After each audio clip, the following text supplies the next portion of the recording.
Dito ako sa clinic. May appointment kami. Annual check-up at saka CT scan ni Daddy Ken. Praying na magiging normal ang lahat. Diyos ko. Ito yung clinic nila. Dito. I'm alone here. I'm alone.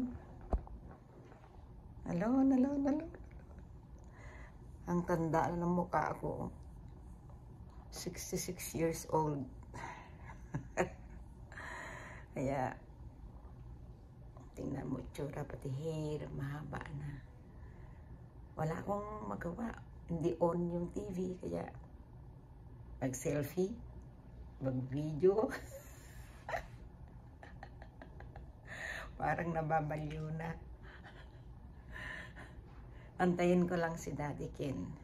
Brain CT scan, di ba? Recently may surgery siya. And then that will be the basis para makauwi kami. Kailangan we need the clearance of the doctor. At saka lahat, annual check-up namin bago uwi in case payagan ng doktor si Ken.